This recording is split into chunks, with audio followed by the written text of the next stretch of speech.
and welcome to another in our Edge Library series. We're talking about recruiters, talking with job hunters about recruiters, and this is part 3 in our series.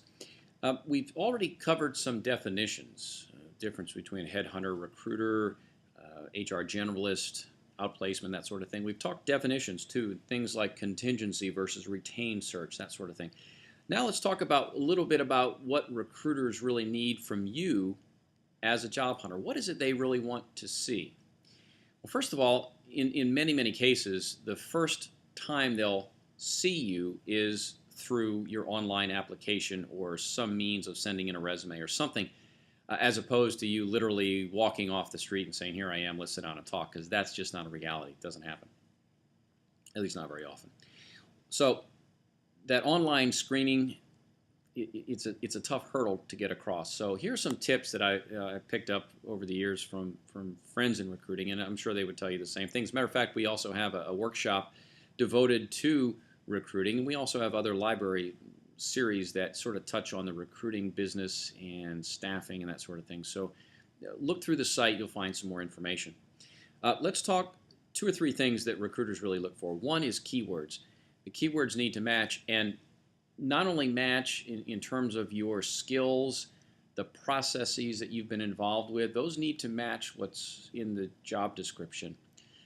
But also, and this is something that really is a little bit of a curveball for some folks, is that the job titles, while they don't have to match 100%, the further you deviate from the job title that they're looking for, the less likely it is that you'll actually get a chance to interview for the position. Now, granted, in a small company, you could be the vice president of sales. But if they're looking for a salesperson or an account manager, and they see a vice president of sales as your title, that may present a problem. They may think you're overqualified, when in fact, perhaps you were the only person in sales with that small company versus being one of many salespeople, perhaps within a larger company. So not only the keywords, again, we're talking job function, the skills, those sort of things, those need to match, but also consider making your job title match, or as close to matching as is reasonably possible. Something else too, once we've gotten the keywords down, the next thing is, okay, what did you do on the job that helps separate you from somebody else? Because let's face it, if you're a manager, if you're in sales, if you're in accounting, what you do on a daily basis is very similar to what other people with that same title and job function will do at other companies. And so if that's the case, then in effect you're all the same. Well, what would separate you? Logically, it'll be your accomplishments. And so recruiters pay special attention to resumes that have their achievements or accomplishments on there.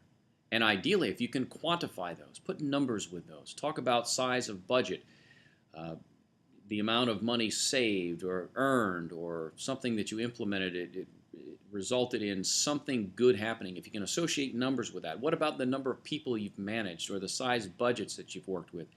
Perhaps the square footage of the place where you work if you're a plant manager. Just a variety of ways to help quantify the size and scope of your job and job duties with that company. Those are a couple of things to consider.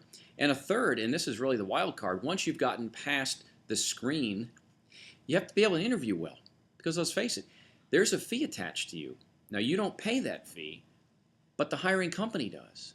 And for that fee, that hiring company is going to demand and expect not only that you have the proper skills and background, that your resume looks good, not only that, but they're also going to expect that you'll interview better than perhaps somebody just in off the street. Again, if I'm paying a fee, I expect better quality, and that quality extends beyond just simply what's in front of me on the resume, but also what's sitting across the table from me. And so your interviewing skills need to be good. Now, hopefully the recruiter will help school you and prepare you for the interview. They may or they may not. Hopefully they do, but understand it's not a slam dunk just because a recruiter generated an interview for you. Keep in mind, the company is also probably, in most cases, also advertising that position on their website. They're probably also considering internal candidates. They're probably also letting their employees know about the opening so that they can get referrals from their employees. And so you're competing with people who come to them essentially for free, at least in terms of not having to pay a fee.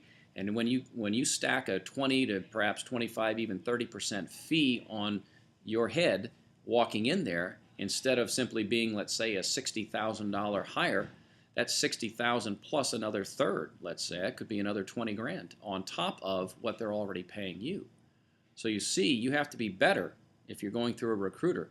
But the advantage of a recruiter is that in many cases, they can help cut through some of that screen that you would run into with the hiring company. The challenge is you still have that screen to pass through with the recruiter. But the perception is if a recruiter delivers you to a company that you're clean, meaning they've interviewed you, they've checked your background, and you can, in fact, do the job. So that's the advantage from a company standpoint, is that, hey, it's a time issue, and they're going to deliver us a clean candidate that we can potentially hire.